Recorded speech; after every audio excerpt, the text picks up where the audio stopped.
Today we're exploring Saarlouis, Starfort, 20 kilometers near my hometown Merzig in Saarland, West Germany. Welcome. This is the middle island in the canal, where its repair work clearly visible, if I see it right, under the finished stones on top of the wall. We can see drainage pipes, which are manufactured in stone. They're repeating themselves. I don't know how much of the structure is rebuilt in younger times and how much is remaining from the old world. Now here the old canal separates the isle from the inner Starfort, or the fortified inner city, from the outer rim of the Starfort, as we will see in some depictions later. And this is truly a massive structure that blows my mind, and the bridge seems to be modern from this perspective, but we will take some footage from a nearer view, some mugshots if you want so.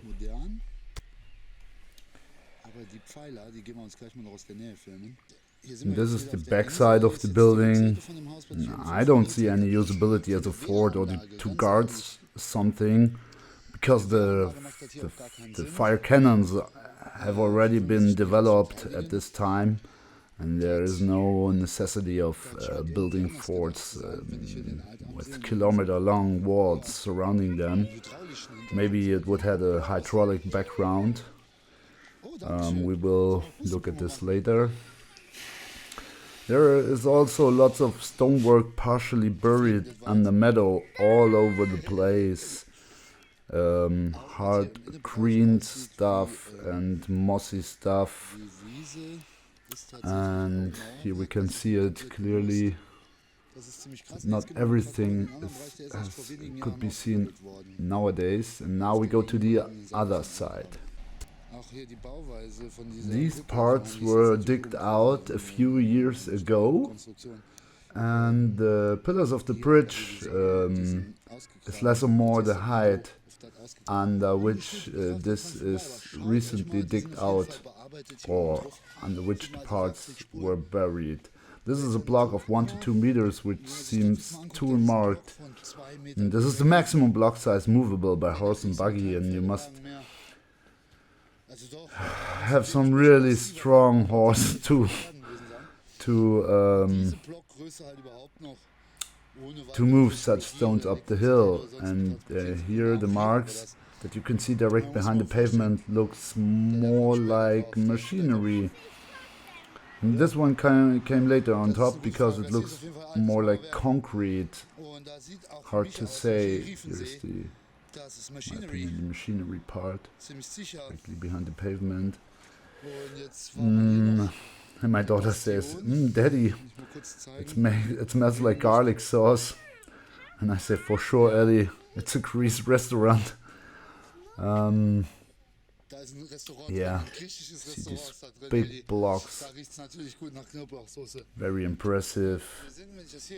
And there was an inner and an outer star, and if I am well orientated, we are now on one of the corners of the inner one, as seen in this depiction. And here we see the so-called Kasematten, which were partially demolished to create room for newer consumer-orientated buildings. And here we see the top of a church. But it isn't the church we will visit later. This cathedral that we have now in picture is exactly in the middle of the Starfort, right in front of a fountain. Now we're looking in direction northwest, where we can see a more than 100-meter long wall of this monstrosity of a Starfort. The amount of stonework is sheer unbelievable. It is really sheer unbelievable. Here we can see my point of view.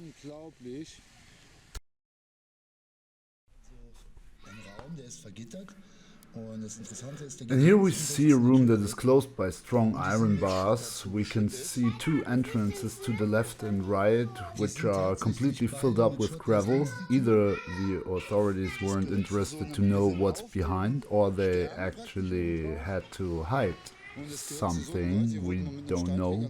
Maybe it's just demolished or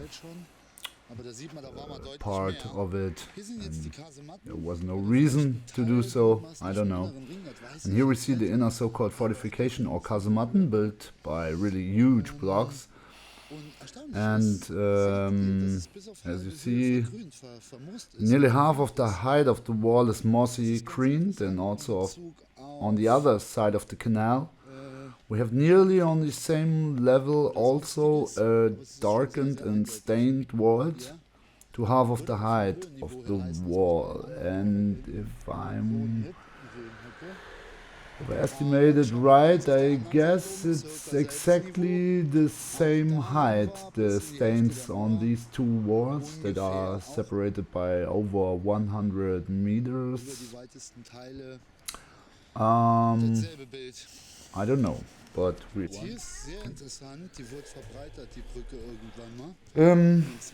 this is interesting because the bridge was made broader or wider. We have newer material on the left side with this concrete block and the rebarred concrete on top, and then on the right the original bridge built in massive blocks with an arc or several arcs. And this is really interesting, because the old part was already 6 to 7 meters wide, and then they have built an additional part for the third line of traffic. And this is interesting, they can close the passage under the arcs, clearly visible inlets for closing gates or something else. Not sure from which period the steelwork or metal fittings are. In my opinion, a hydraulic feature that was built to regulate the level of the river, or maybe the pressure that they needed from the water.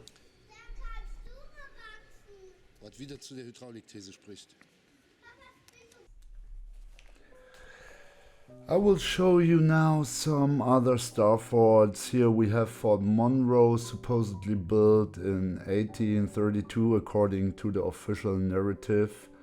The original sense behind these structures vanish in the lies of our history. And here we have Fort Bourgogne in Netherlands. We have to recognize the sheer amount of earth excavation. This is sheer unbelievable that this soil was removed by hand or by horse, or we talk about Nera, pre-steamrollers, pre-steam machine. And this is Hokkaido in Japan, a really big fortification as it is called today. I don't believe that these were fortifications. And now we see Copenhagen and Denmark. We see that this is a clearly worldwide phenomenon. This is a little bit smaller than Saarlouis, but nevertheless really impressive. And in all cases we have water flowing around or bestowed around the Starforts. Here is Serra del Estrela in Almeida, Portugal. It is more the size of Saarlouis as it was several centuries ago, but the water fields completely dry. What could be the consequence of denaturation of the rivers? In my opinion, they had to build it first and drain it afterwards with water, because you cannot build anything in the water directly. And then we have this super spectacular structure in Naarden in Netherlands. Unbelievable excavation of soil had to be done, and to believe this was achieved by a culture without electricity and the global working infrastructure is dumb. Another point of view of Naarden with a great cathedral right in the center of the star. don't believe that they were churches back in the days they were created. I know some roll the eyes and think, what else should it be? We have to figure out what this structure was in this pretty young research. Here we have,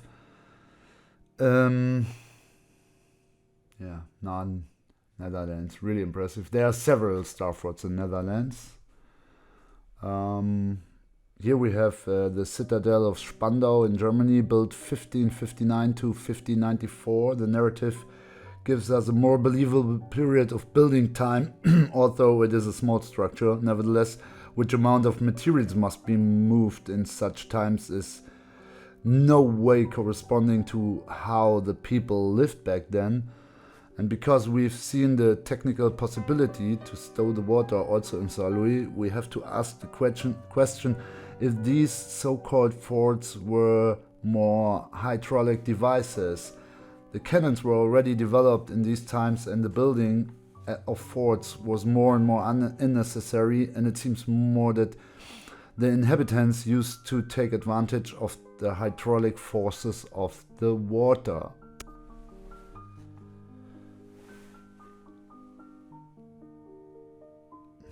Yeah, and this is St. Petersburg in Russia. So worldwide phenomena, several hundred in the US, in Russia, in Japan,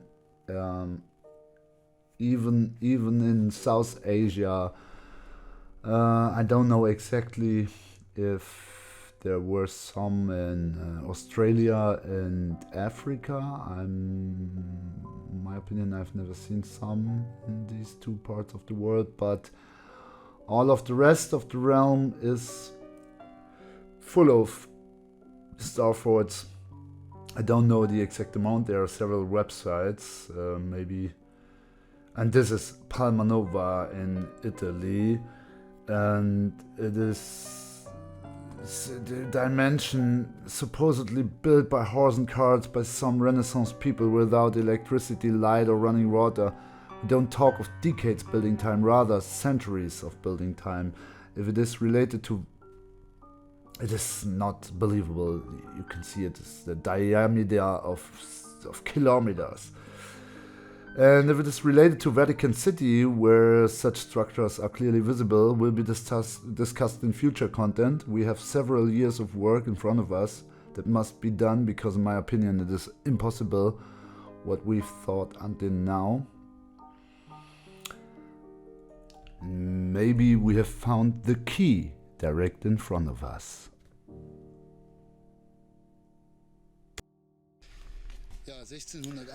So in the year 1680, General Vauban had created on behalf of King Louis XIV the Starfort in Saarlouis, as mentioned on this lovely info blade. He was General Commissioner of Construction of Fortifications for the French back then. Beautiful renovated house, 1688, respective 688 in types of Iowa. I-688, Times of Jesus, if I may shortly quote these theses. The old stonework under the renovated parts looks heavily eroded.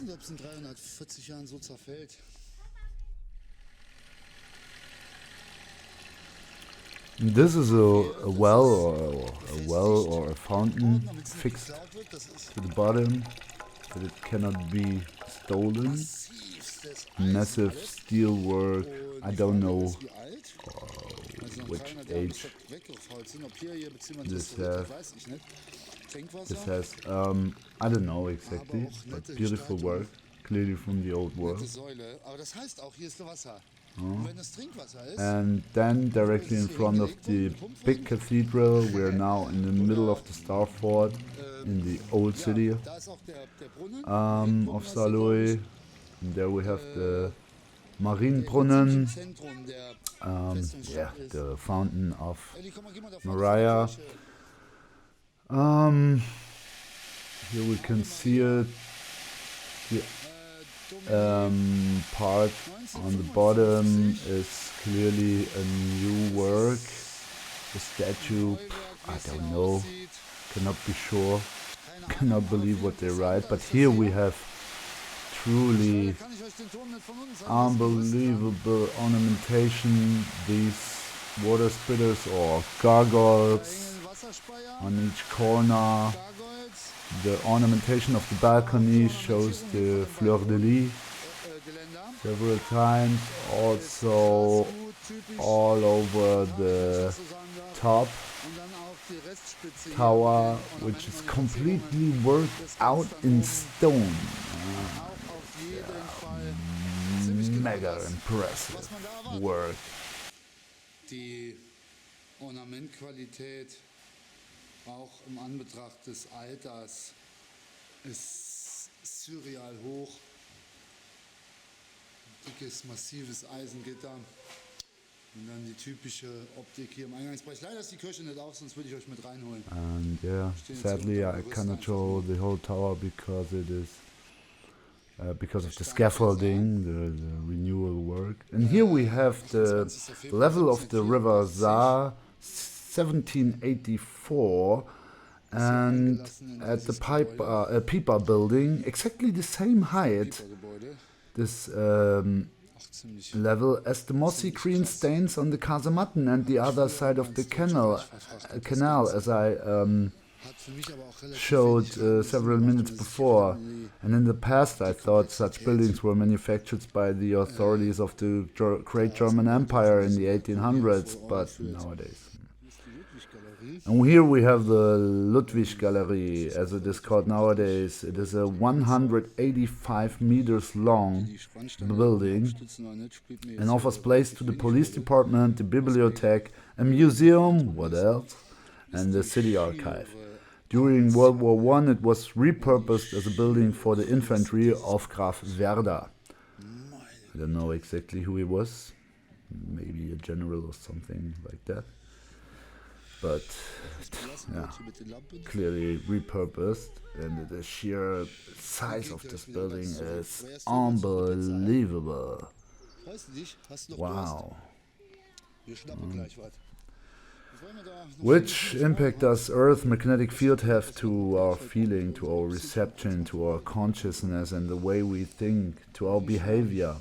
Maybe are the cataclysmic events that are related to the magnetic pole shifts, they're necessary as a regulation to maintain balance between Terra's inhabitants and their greed for resources. We don't know yet. The typical crosswalks that we see in nearly each church on the top of this passageway, right in the middle of the long side of this building. And here we have a depiction of the Starfort around 720. It's just an estimation. The words in German means around or about, roundabout. That was the original course of the river Saar, and when you look at the bridge that we've seen before, they would have been able to flood all the canals around the inner star walls and also the terrain between inner and outer star, but we don't know yet the purpose. But in my opinion, it must be related to the water, as it was in case of the pyramids of the Giza Plateau also. Yes. The only one I can find, as I have shown several times before. And here's the entrance to the museum. And my daughter Ellie, she's so cute.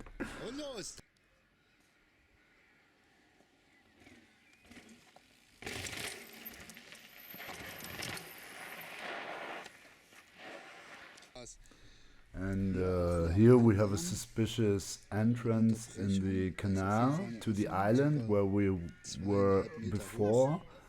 The first building I have shown, and I don't know exactly, it's about 2.5 meters. But why the heck